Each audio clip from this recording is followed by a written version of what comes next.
прошлой серии мы говорили о первом упоминании о народе кыргыз в китайских летописях. Это было завоевание нашего народа гунским правителем Моде. После этого нет никаких записей о наших предках ни в китайских, ни в персидских, ни в каких-либо других летописях вплоть до V века нашей эры.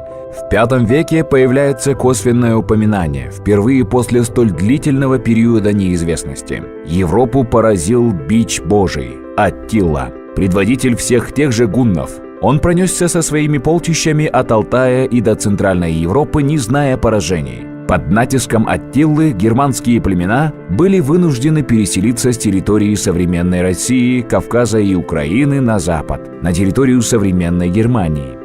После его походов Римская и Византийские империи стали платить дань, дабы не быть стертыми с лица земли. Про себя Аттила говорил так: «Я бич Божий, молот вселенной. Там, где ступал мой конь, больше не растет новая трава». В своей книге «История Аттилы и его наследников» известный историк Амеди Тьерри писал: «В истории человечества имя Аттилы стоит в одном ряду с именами Александра Македонского и Юлия Цезаря».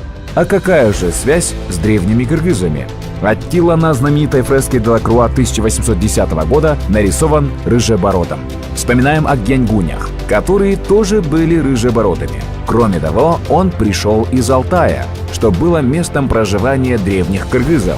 Также его мама, по некоторым сведениям, была из рода Хыргыз. То, что современные венгры и потомки гуннов Аттилы, оставшихся в Европе, наталкивает на мысль то, что мы и венгры относимся к одной языковой группе – алтайской. В свете всего вышесказанного мы можем сделать некоторые выводы относительно истории нашего народа.